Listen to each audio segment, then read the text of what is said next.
We're at the most important part of our journey, and let me just tell you something. Decaf? No. It's going espresso. The only other necessity is chocolate, and it's a wall. Yeah, that's right.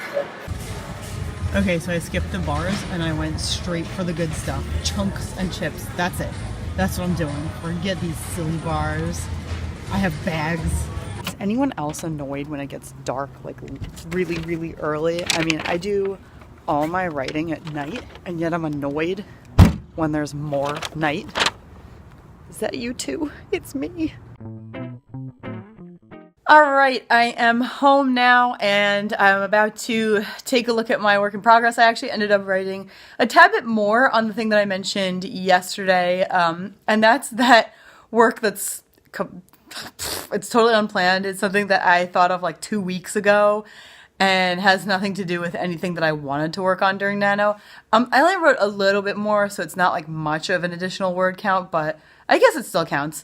Well, obviously it does. So anyway, that's all the writing I've done so far. I was wondering about what you guys tend to read or what your reading habits are during NaNoWriMo, because I was thinking about it and I was realizing that I tend to enjoy reading something that either I know or I'm pretty sure I'm going to like, or something like that I know is going to be challenging for me. And that can mean anything. It can mean something really complicated, something with a lot of symbolism, metaphors, stuff like that.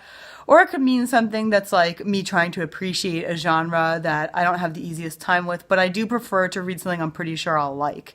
So this is like not the time, NaNoWriMo is not the time for me to go experimenting with, like for example, an author that I've tried in the past and I didn't like. Or like maybe a brand new genre. I definitely want to read something that I'm pretty sure I'll enjoy in one way or another. So also I wanted to mention this to you because I think it's weird and funny.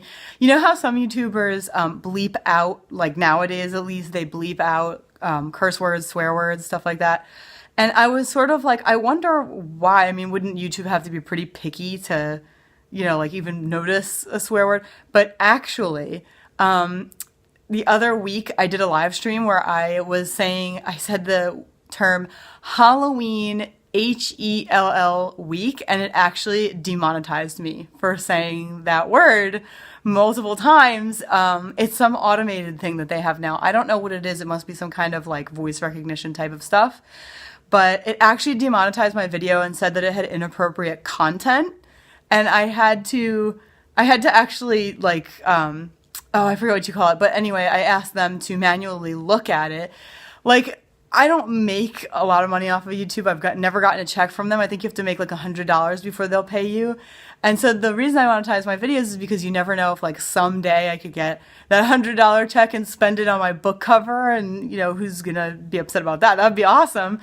But for them to demonetize something for such a simple word, that shocked me. So anyway, what I wanted to say is that what I'm reading right now, I don't read like a paperback or anything like that for the most part when I'm doing NaNoWriMo, because I don't have that much time, and what time I do have is spent on writing. So I have a long trip to work and from work, so I tend to listen to audiobooks more.